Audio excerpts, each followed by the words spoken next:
ہم یہ سنتے ہیں کہ میدان کربلا میں قافلہ حسینی کے مد مقابل علیہ السلام 9 لاکھ یزیدی فوج تھی. کیا واقعی یہی تعداد تھی؟ 9 لاکھ نہیں، یہ 22,000 کا لشکر تھا. 9 لاکھ کی تو ضرورت ہی نہیں تھی. ہم سنتے ہیں مجالس میں 9 لاکھ 9 لاکھ کا مجمع. نہیں میرا خیال ہے 56 ملکوں کی فوجیں. نہیں 56 ملکوں کی فوجیں کہاں سے آ گئی؟ 56 ملک کہاں؟ اس ٹائم تو ملک ہی نہیں تھے بھائی. بنو امیہ کی ایک حکومت تھی، اوورال شام میں بیٹھا ہوا تھا یزید.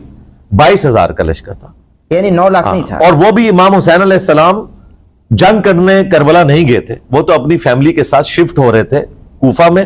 وہاں سے آپ نے ایک پولیٹیکل سٹرگل لانچ کرنی تھی اور اس کے بعد جو ہے یزید کو تخت حکومت سے ہٹانا تھا. لیکن اس کی نوبت نہیں آنے دی.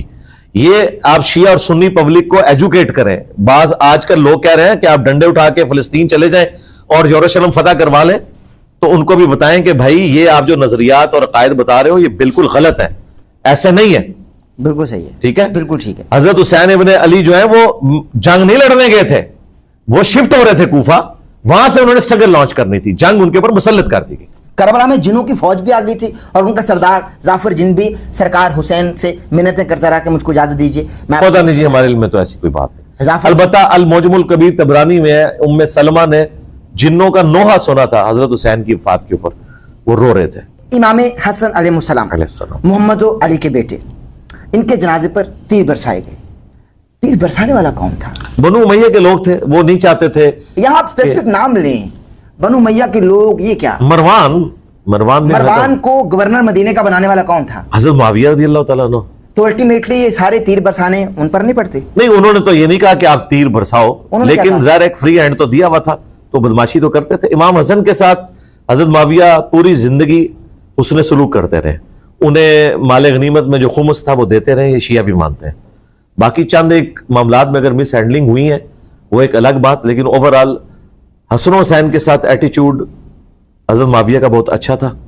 اور ابھی آپ نے بدماشی کا لفظ بھی یوز کیا کہ بدماشی تو تھی ان کی، حضرت امیر معاویہ کی. نہیں، بدماشی میں نے کہاں لفظ استعمال کیا؟ ابھی تو کہا کہ کس کے لیے کہا آپ نے؟ میں نے اس کی بات کی ہے مروان بن حاکم کی.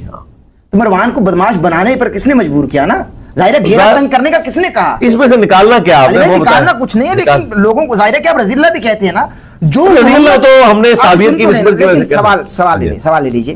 جو محمد کے بیٹے علی کے بیٹے کو بے دردی سے قتل کریں، جنازے پر تیر برسائیں، ایسا ہوا ہی نہیں کبھی تاریخ میں. تاریخ نے دیکھا ہی نہیں. تاریخ کی اتنی ظریفی ہے کہ ایک بار جنازہ گھر سے چلا گیا، وہ واپس گیا ہو، مگر پھر سے واپس لے جایا گیا جنازہ گھر میں.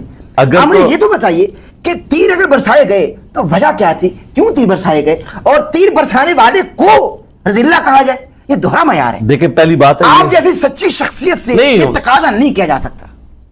تیر برسانے والے کوئی بھی صحابی نہیں تھا. واقعہ کربلا میں کوئی ایک صحابی ثابت کریں جو یزید کی فوج کی طرف سے آیا ہو. جنگ صفین میں چند صحابہ موجود تھے مولا علی کے خلاف لڑنے والے، لیکن کربلا میں کوئی صحابی نہیں تھا. امام حسن کے ساتھ اس طریقے سے غلط ایٹیچیوڈ کرنے والا کوئی بھی صحابی نہیں تھا. یہ سب صحابہ کی اولادیں ہیں جو ڈیویٹ ہوئی ہیں. رہا یہ تیر برسانے والا، یہ ایک تاریخی واقعہ ہے اور ہم اس کو درست بھی مانتے ہوئے اگر گفتگو کریں تو یہ مروان بن حکم جو مدینے کا گورنر تھا، یہ بیسیکلی اس کا کرنا تھا. اما عائشہ نے تو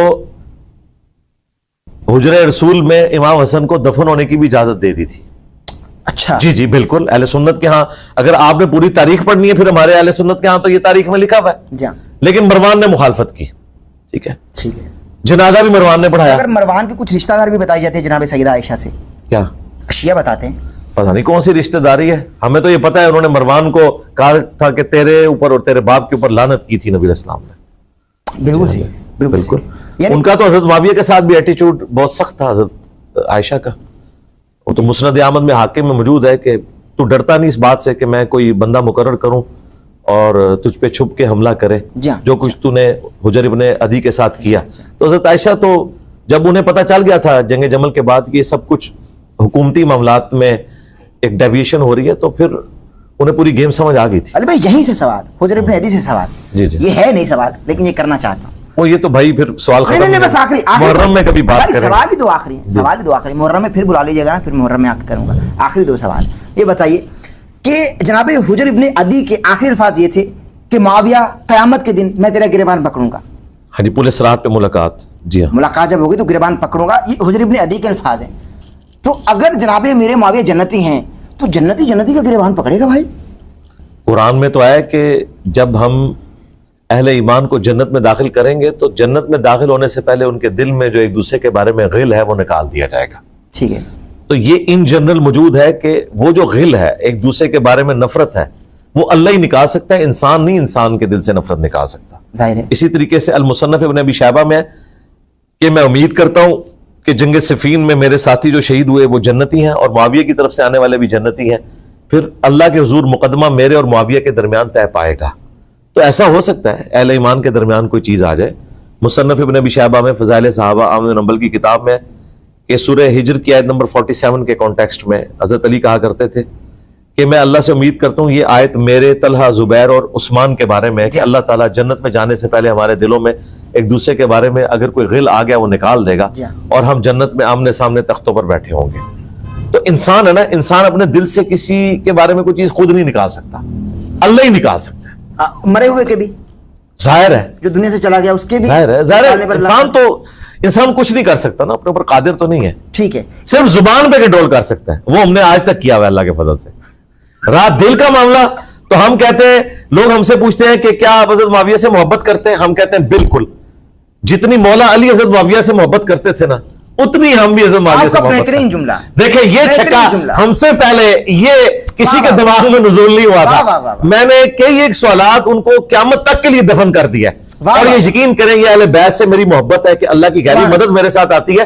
یہ جملے میں نے سوچ کے نہیں بولے، اسی وقت دماغ میں کوئی بات آ گئی اور فی البدی میری زبان سے نکل گیا. جملہ جی سالم دین کے پاس جا کر میں نے یہ جملہ آپ کا کوٹ کیا، انہوں نے کہا کہ یہ کیا بات ہوئی؟ اس سے بڑی کوئی بات نہیں ہو سکتی نا کہ ہم حضرت معاویہ سے اتنی محبت کرتے ہیں جو حضرت علی کرتے ہیں. کیوں کہ علی سے محبت نہیں رکھے گا مگر مومن، علی سے بغض نہیں رکھے گا مگر منافق. حضرت علی کے پیچھے تو قرآن و سنت کھڑے ہوئے ہیں. ہم تو بھائی حضرت علی والا عقیدہ رکھتے ہیں سبحان اللہ، اور حضرت علی کا وہ عقیدہ ہے جو نبی اسلام والا ہے.